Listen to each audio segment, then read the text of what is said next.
विधानसभा चुनाव को लेकर क्षेत्र में पूर्व मंत्री व भाजपा प्रत्याशी राव नरबीर सिंह पहुंचे फर्रुखनगर में पहुंचने पर वार्ड नंबर 9 और 10 पातली गेट पर आम जनता ने उनका भव्य स्वागत किया। लोगों से अपील करते हुए क्या कहा भाजपा प्रत्याशी राव नरबीर सिंह ने, आइए आपको सुनवाते हैं क्या फर्रुखनगर के लिए करेंगे भाजपा प्रत्याशी राव नरबीर सिंह। मेरा आपसे सभी से हाथ जोड़कर निवेदन है कि आने वाली 5 तारीख को कमल के फूल पर इतने बटन दबा दो कि वो खटका टूट जाए और मंत्री जी की जोड़ी वोटों से बन जाए।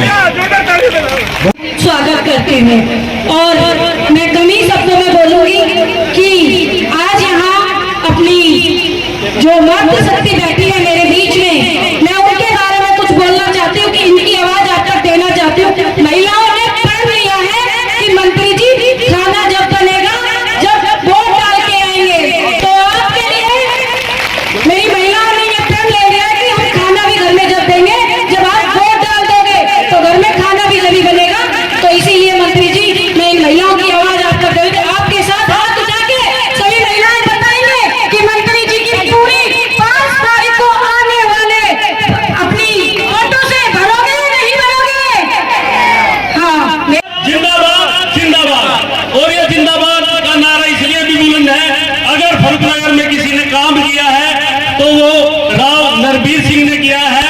चाहे वो अस्पताल हो, कि कॉलेज हो, कि कम्युनिटी सेंटर हो, कि बाईपास हो, कि यहाँ के रोड हो। और मुझे बड़ी खुशी की बात है जो ये हमारे गांव का जो रास्ता जा रहा है यहाँ से जो पातली गेट से जा रहा है वो बिल्कुल कच्चा रास्ता था, झुंडे खड़े थे चारों तरफ से।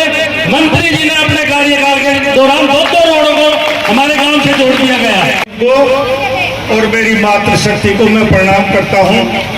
और भाई इतनी मातृशक्ति देखकर ये लग रहा है कि अब के माताओं बहनों ने भी प्रण कर लिया कि भारतीय जनता पार्टी को जिताएंगे। मैं भाजपा प्रत्याशी के तौर पर आपसे वोट की विनती करने आया हूं। 14 में भी मैं यहाँ से विधायक बना, मंत्री बना और जो कुछ मुझसे काम बन पाया वो मैंने करने की कोशिश की। ये हमारा फर्रुखनगर इलाका आप याद करो 2014 से पहले इसके क्या हालात थे और आज क्या हालात हैं। 2014 से 19 तक जो विकास काम फर्रुखनगर में हुए, 19 के बाद वो विकास रुक गए। मैं कह सकता हूं कि कोई एक ईंट भी शायद 2019 के बाद नहीं लगी होगी, इसलिए कि 19 में भाजपा की सरकार ना बढ़ के 2 दलों की सरकार बनी, बीजेपी और जेजेपी। और तकरीबन जो काम करने के महकमे थे वो जेजेपी के पास चले गए, चाहे वो पंचायत का महकमा हो, चाहे वो पीडब्ल्यूडी का महकमा हो या और महकमे हो। और विकास गुड़गांव जिले में ना फर्रुखनगर में ना साहिवाल के इलाके में कोई भी काम हो पाया। साथियों, आपने 14 में एक पूर्ण बहुमत की भाजपा की सरकार बनाई और इस दक्षिण हरियाणा में आपने विकास का काम देखा। आज आपसे यही निवेदन करने आया हूं कि गुड़गांव नहीं, बादशाहपुर नहीं, 4 सीट सोलना और पटौदी बीच बीजेपी की निकलेगी, तब जाके सरकार बनेगी। इसलिए निवेदन करता हूं कि आने वाली 5 तारीख को कमल के फूल का बटन दबाकर आप लोग भाजपा की सरकार बनाएं। मैं आपको विश्वास दिलाता हूं, हमारा गुड़गांव जिले में फर्रुखनगर बैकवर्ड एरिया कहलाता है। आने वाले 5 सालों में लोग देखने के लिए आएंगे कि फर्रुखनगर देख के आते हैं हमारा फर्रुखनगर कैसा बना है। यहाँ बहुत काम करने।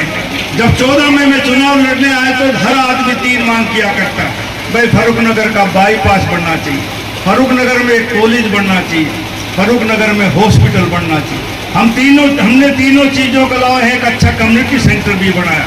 और साथियों, अब के बार इस फर्रुखनगर की दिशा और दशा बदलने का काम करूंगा।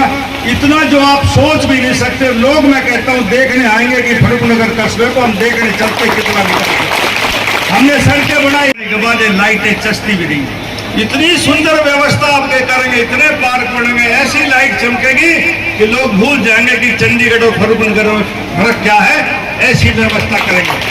वोट के साथ साथ एक निवेदन भी करने आया हूं, भाई आने वाले इतवार को 29 तारीख को 10 बजे देश के गृह मंत्री माननीय अमित शाह जी एक जनसभा को वजीरपुर गांव में संबोधित करेंगे। मैं आपसे निवेदन करता हूं कि राजनीति में एक शक्ति दिखाने के लिए जनशक्ति की आवश्यकता है। इसलिए आपसे प्रार्थना है कि उस तारीख को 29 तारीख को सुबह 10 बजे वजीरपुर मोड़ पर आप ज्यादा से ज्यादा संख्या में पहुंचे और अपनी ताकत का प्रदर्शन करें। आपका बहुत बहुत धन्यवाद। जय हिंद, राम राम।